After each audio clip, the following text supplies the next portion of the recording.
Templo Novo. É a primeira reunião que a gente faz desse ano. E para esse culto a gente entendeu do Senhor que a gente deveria falar sobre um tema específico, a qual provavelmente você já sabe, falar sobre a esperança, nossa bendita esperança. E o motivo de escolher esse tema, o motivo da gente, a partir de hoje, caminhar sobre isso, é porque a gente entendeu que quando a gente descobre o nosso futuro, quando a gente entende qual é a nossa esperança, quando a gente percebe as glórias que estão por vir em nossa direção, quando a gente abraça a Cristo, esse entendimento, ele muda a nossa forma de agir, a nossa forma de pensar. Esse entendimento, ele molda o nosso caráter, ele molda as nossas atitudes, ele transforma aquilo que a gente faz e a gente passa a viver de acordo com aquilo que esperamos. Queria ler um texto com vocês, ao qual já foi lido aqui, que é Tito 2:11 até o 14. Você pode abrir a sua Bíblia aí, Tito 2:11 até o 14. E a gente vai falar um pouco sobre essa esperança, como ela se desenvolve, como a gente deve se relacionar com ela. Tito 2:11 vai falar assim, ó: pois a graça de Deus se manifestou, trazendo salvação a todos os homens. Ela nos ensina a abandonar a impiedade e as paixões mundanas, para que vivamos nesse presente século sóbria, justa e piedosamente, aguardando a bendita esperança e o aparecimento da glória do nosso grande Deus e Salvador, Jesus. Versículo 14: o qual a si mesmo se deu por nós, a fim de remir-nos de toda a iniquidade e purificar para si um povo todo seu, zeloso e de boas obras. Então, bendita esperança. E a primeira coisa que eu queria separar é a esperança como um todo, como de forma geral, da esperança cristã, porque de fato existe uma esperança que cada um carrega, né? A esperança em si, ela é um sentimento que é comum a todo homem, que é comum a todo ser humano. A esperança faz parte da nossa vida. Amém? Até aí, a esperança faz parte do que eu sou, do que você é. A esperança molda a sua forma de andar em relação àquilo que você espera.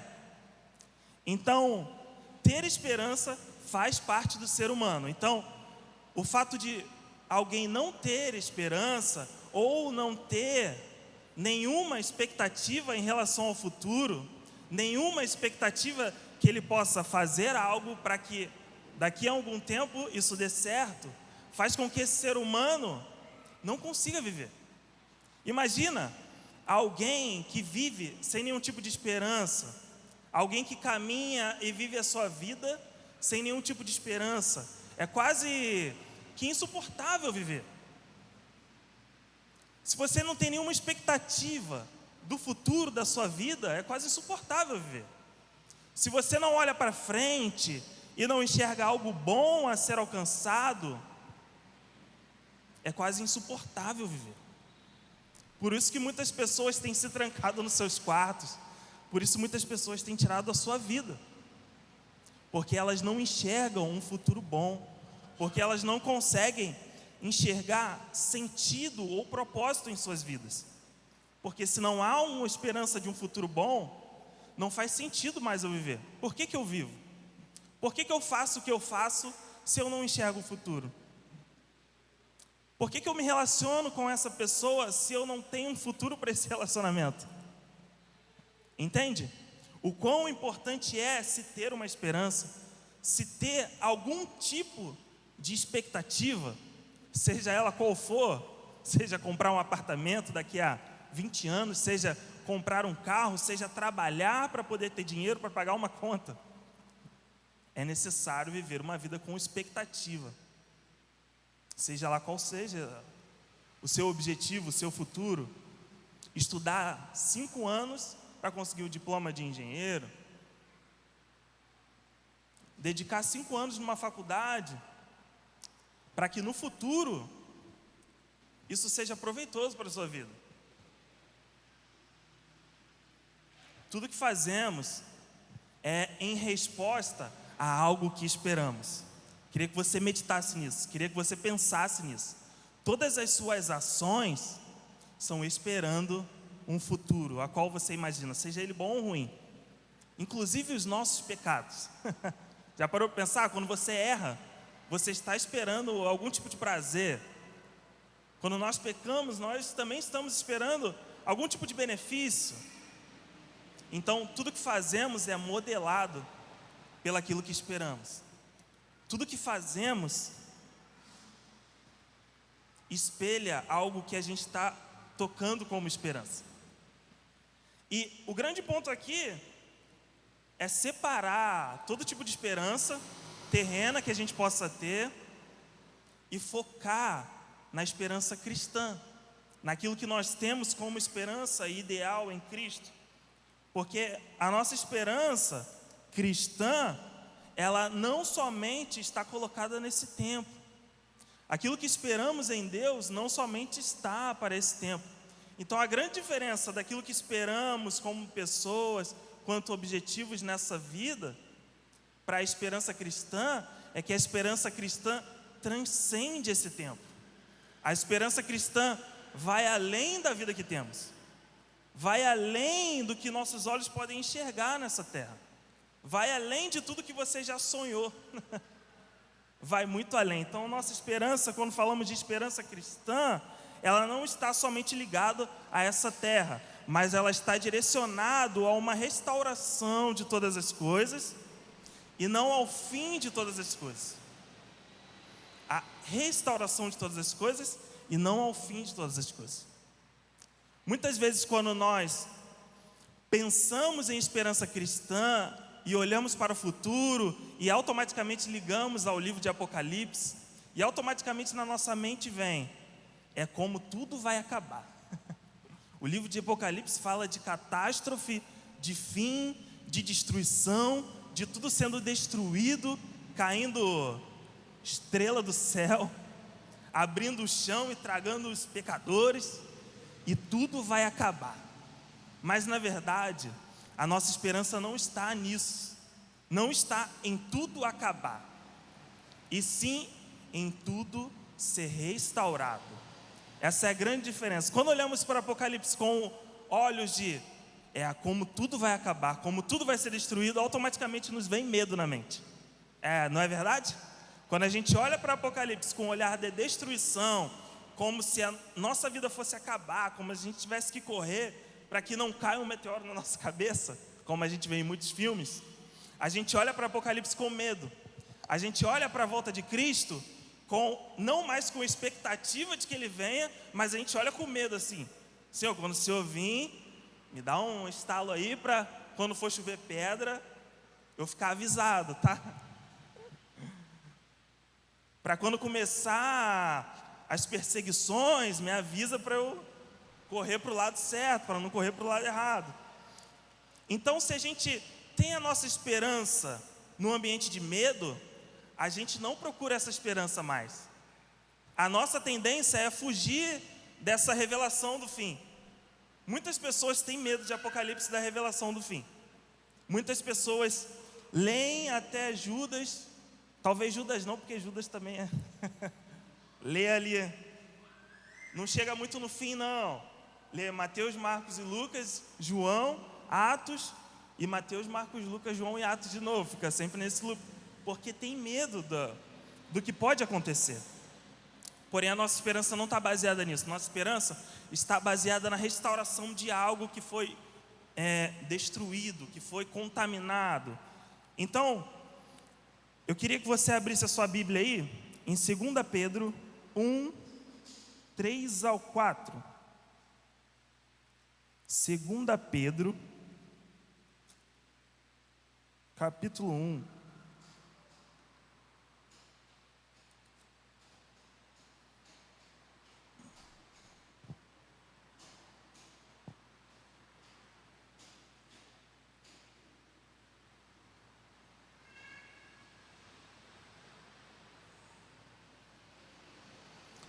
Amém? Você conseguiu abrir aí?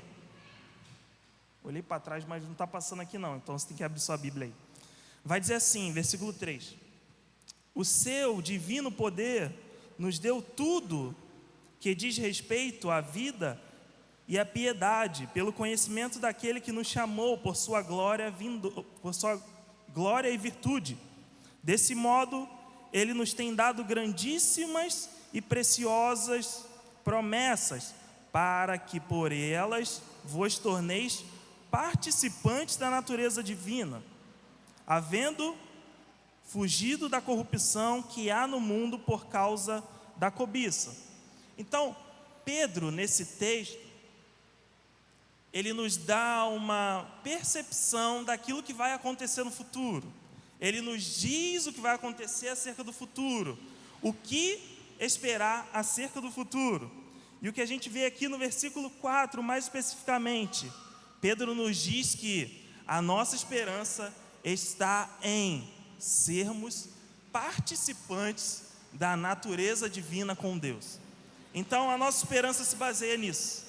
O propósito de Deus é fazer com que um dia nos tornemos participantes da natureza dele, participantes de toda a natureza de Deus, participar da natureza divina. E isso sim alegra os nossos corações. Se nós temos um Deus bom, um Deus gracioso, um Deus justo, a esperança de que um dia participaremos desse amor como um todo, essa justiça como um todo, a esperança de que um dia participaremos da sua divindade, alegra os nossos corações muito mais do que catástrofes. A esperança de que um dia vamos participar daquilo que Deus é em plenitude, alegra o nosso coração muito mais do que pensar em destruição. E há um outro propósito também, que aí fica no versículo 3, o propósito a qual Deus deseja para Ele, se é que podemos colocar assim. Há um propósito de Deus para nós, e há um propósito que fica explícito em toda a Bíblia, e Pedro traz aqui para a gente, que é o propósito de Deus para Ele mesmo. O propósito de Deus para Ele mesmo, o fim, a esperança, que nos alegra também, é que um dia Deus vai ser glorificado e adorado por quem Ele é em toda a terra. Um dia a glória de Deus vai se espalhar de tal forma que todos adorarão a Deus assim como Ele é. Assim como nós adoramos, todas as pessoas que estão no mundo, um dia vão adorá-lo como Ele é. Um dia também nós vamos conhecê-lo como Ele é, e vamos adorá-lo pelo que Ele é. Ou seja, o propósito de Deus para Ele mesmo envolve a nossa vida também. Deus ser conhecido em toda a terra envolve a nossa vida em conhecermos a Ele e participar da natureza dEle, e assim fazer com que a natureza dEle se espalhe por toda a terra, e assim fazer com que todas as pessoas conheçam a Ele. Ou seja, Deus quer ser reconhecido e adorado como Deus, e isso equivale a sermos participantes da sua natureza, nessa nova realidade, nessa nova criação. Esse é o primeiro ponto. Esse é o que deve basear a nossa esperança. Nós estamos indo para um lugar onde vamos participar de tudo que Deus é. E o segundo ponto é que nesse lugar Deus vai ser reconhecido como Ele é, e nesse lugar Ele vai ser adorado por quem Ele é, o Deus Criador. E se a gente para pensar na Bíblia, toda a narrativa bíblica, todos os escritos bíblicos, todos os autores bíblicos estão caminhando nesse entendimento, estão caminhando nessa esperança, estão escrevendo sobre essa esperança. É sempre uma narrativa bíblica que aponta para uma redenção, para uma restauração. Sempre quando a gente para olhar a Bíblia, os autores bíblicos estão apontando para esse lugar de esperança. Eles estão dizendo: aqui está a sua esperança. Deus vai restaurar todas as coisas, aqui está a sua esperança.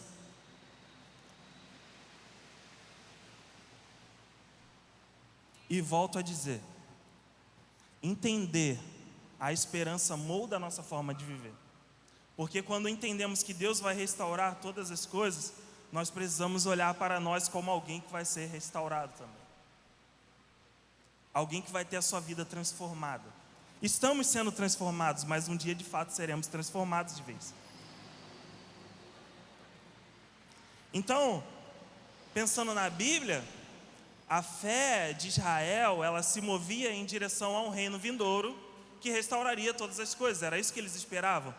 E a fé cristã, ela está direcionada também ao reino, mas sempre olhando para Jesus, o rei desse reino, e entendendo que há dois momentos: o momento da vinda, a primeira vinda, onde Deus restaura o nosso coração, onde Deus molda o nosso caráter, onde Deus começa a nos transformar, e esse é o novo nascimento. Até aí tudo bem, todos nós entendemos isso, mas há um momento, um segundo momento, onde Deus vem e consuma tudo aquilo que Ele prometeu.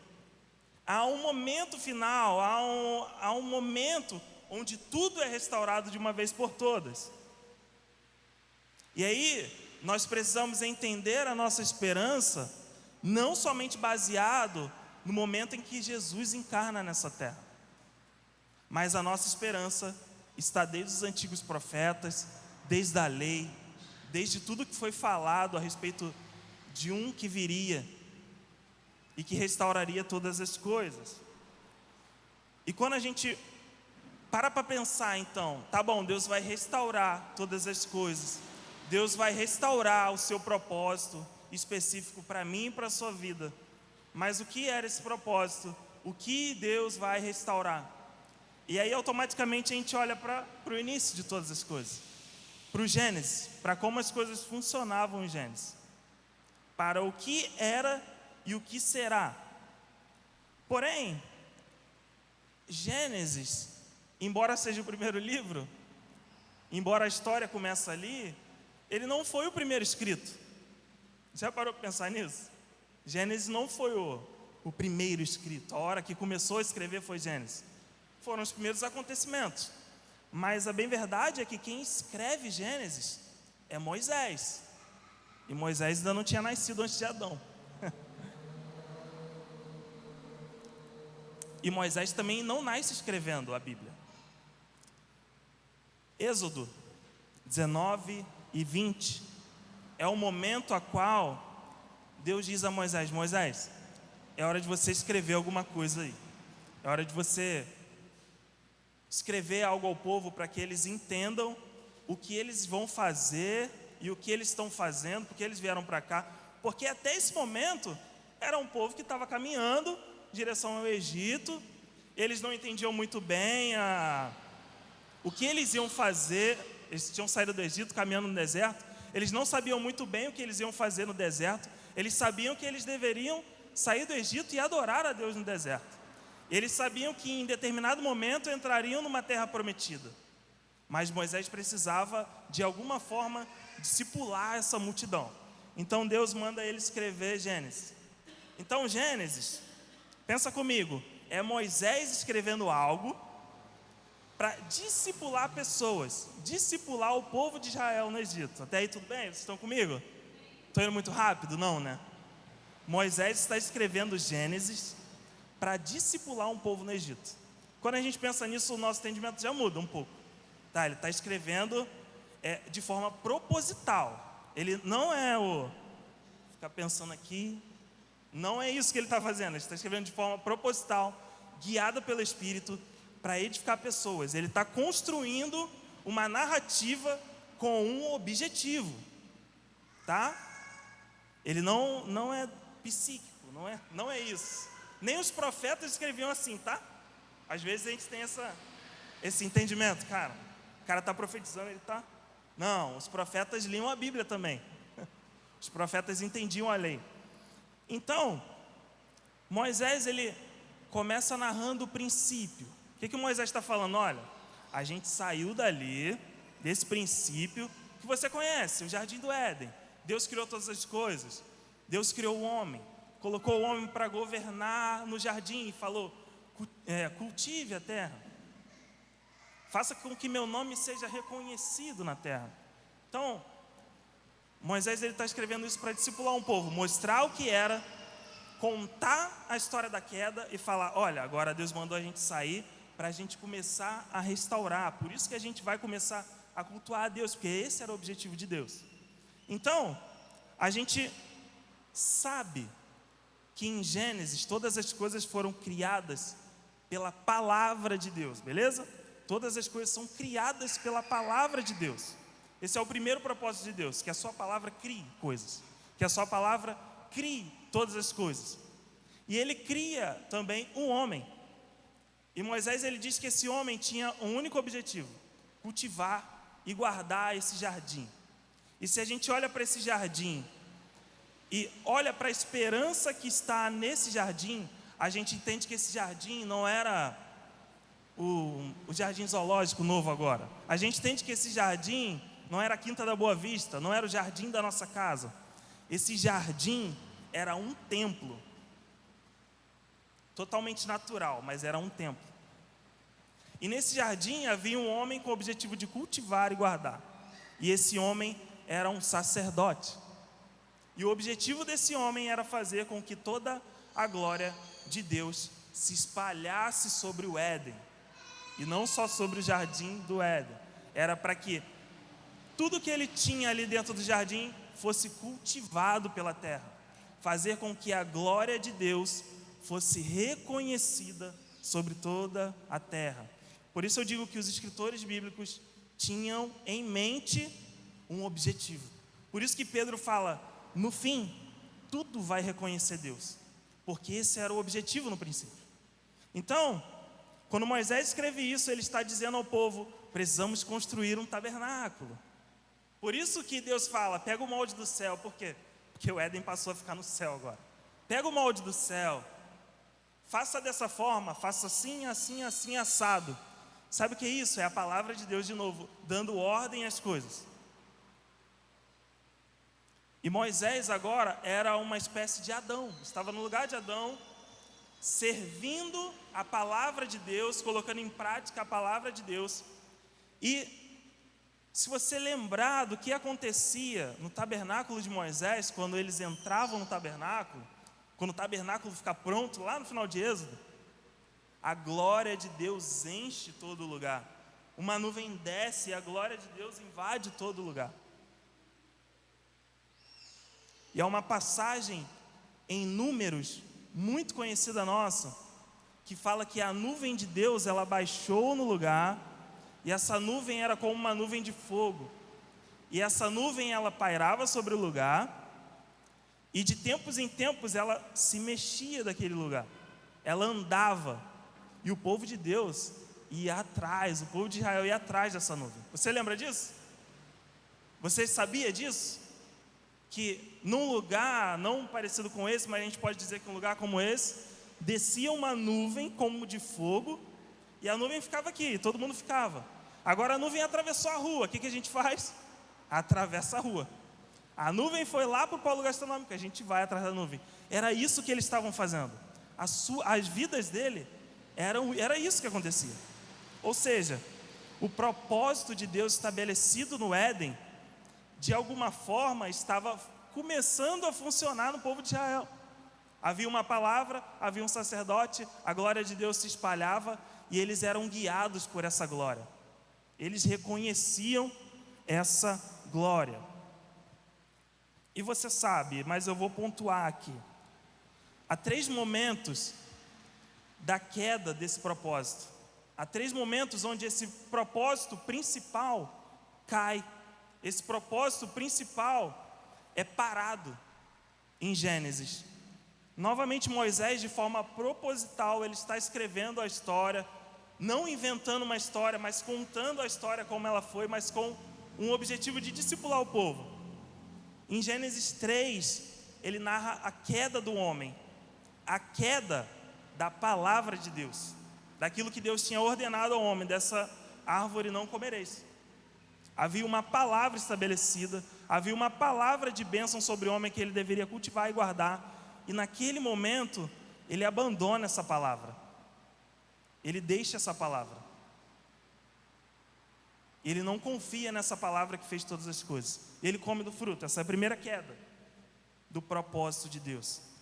Gênesis 6, o que acontece em Gênesis 6? A Bíblia vai dizer em Gênesis 6 que haviam pessoas de renomes, gigantes de renomes, pessoas que eram fortes, que eram influentes naquele tempo e que dominavam toda a terra por meio da sua força e da sua influência. Isso é a segunda queda, você sabe disso também. A queda do sacerdócio. O sacerdócio deveria ser cultivar e guardar, por meio da adoração a Deus, por meio de adoração a Deus, deveria se cultivar a terra. Por meio de trazer a presença, deveria se governar a terra. E nesse momento, em Gênesis 6, o propósito de Deus cai novamente. O homem, ele passa a governar a terra pela força de seu braço, pela imposição de força.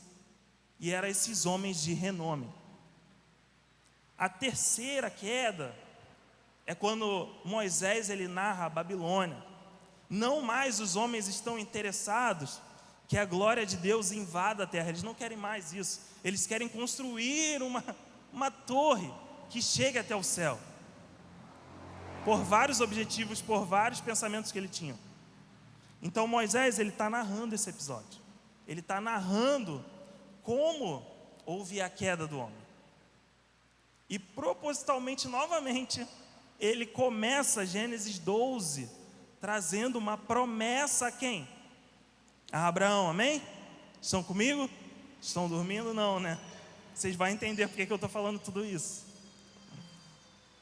Gênesis 12. Agora Moisés, ele traz um entendimento de tudo que aconteceu. E a partir das 3 promessas feitas a Abraão, a gente nem vai falar disso hoje, das 3 promessas feitas a Abraão, é o meio pelo qual Deus vai desenvolver a restauração de todas as coisas. É o meio pelo qual o sacerdócio vai ser restaurado. É o meio pelo qual haverá uma nova terra, um novo santuário. É o meio pelo qual todas as famílias da terra vão ser benditas. É o meio pelo qual Deus será reconhecido novamente. E aí, queria que você abrisse em Efésios 4.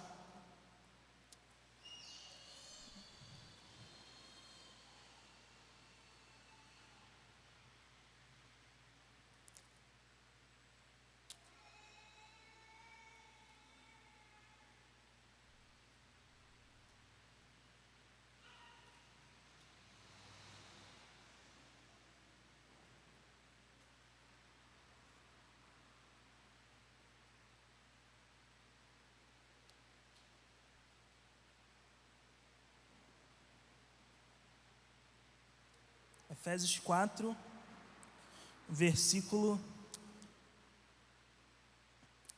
4.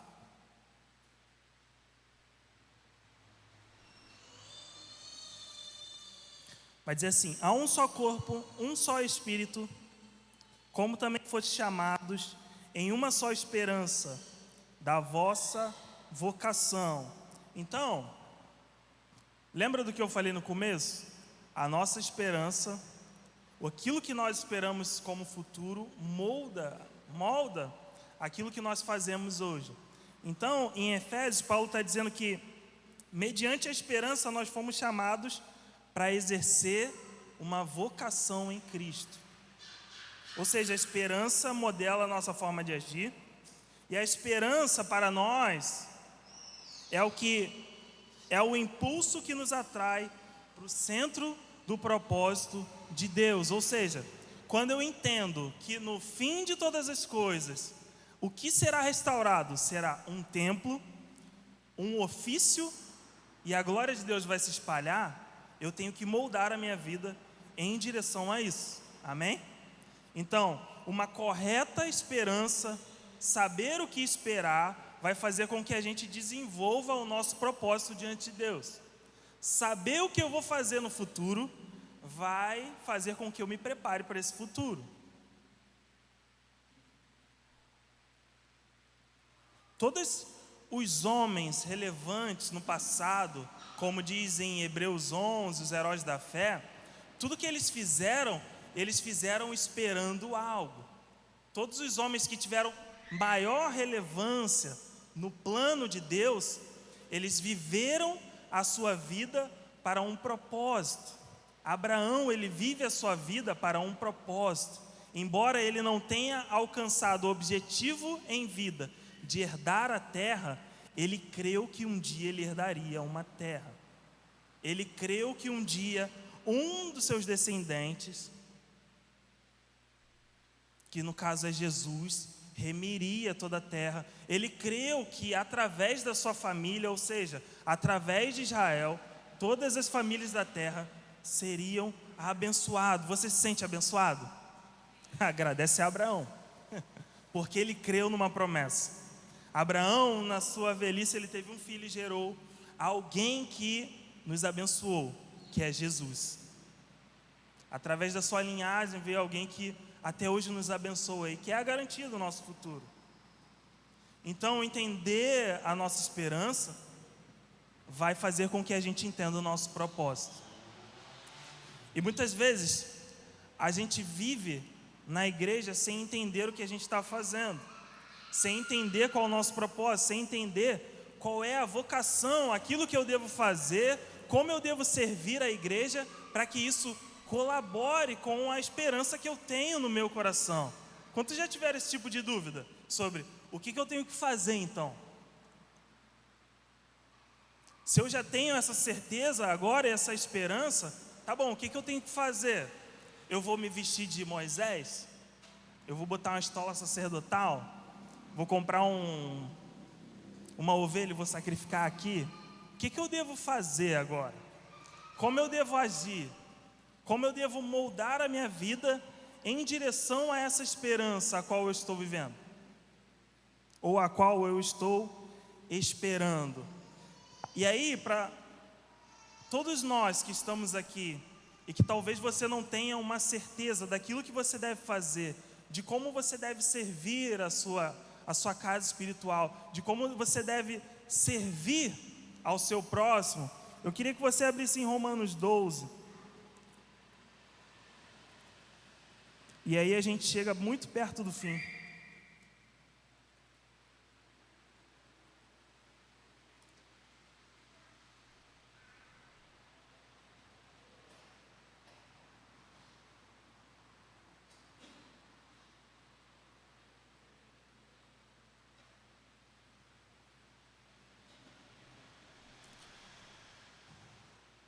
Porque se temos uma esperança em nosso coração, precisamos andar em direção a esse lugar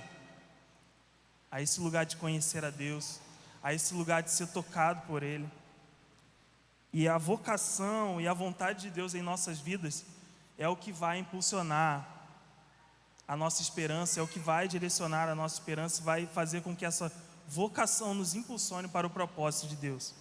Romanos 12 vai dizer assim, portanto, rogo-vos, irmãos, pela compaixão de Deus, que apresenteis o vosso corpo como sacrifício vivo, santo e agradável a Deus, que é vosso culto racional. E não nos conformeis com esse mundo, mas transformai-vos pela renovação do vosso entendimento, para que experimenteis qual seja a boa, agradável e perfeita vontade de Deus. Então, quando a gente pensa em vocação, quando a gente pensa em propósito de Deus para as nossas vidas, como servir, qual é a vontade de Deus para as nossas vidas, quando a gente se esforça mentalmente para descobrir, a gente se sente frustrado, porque às vezes Deus não fala, às vezes Deus não, Carol, faça isso na igreja, Às vezes não tem esse direcionamento da parte de Deus. E por que não tem? Paulo, ele nos dá alguns detalhes de como alcançar esse fazer diante de Deus, como alcançar esse trabalhar para Deus, fazer o que Deus está fazendo. Paulo, ele nos dá a direção. Ele diz assim, apresentei-vos o vosso corpo como sacrifício vivo, santo e agradável. Não vos conformeis com esse mundo, mas transformai-vos pela renovação da vossa mente. Então a gente tem dois aspectos para a gente descobrir qual é a nossa vocação, qual é o nosso entendimento, como trabalhar para se encaixar nesse futuro a qual Deus espera de nós. Nos entregar a Ele com os nossos corpos e transformar a nossa mente, não mais com esse mundo, mas com a mente de Cristo. Então, para descobrir o nosso propósito, para andar nessa direção, nós precisamos nos entregar a Ele. Nós precisamos nos moldar o que Ele está fazendo. Nós precisamos andar nessa direção. Amém? Queria que você ficasse de pé. E a gente vai orar.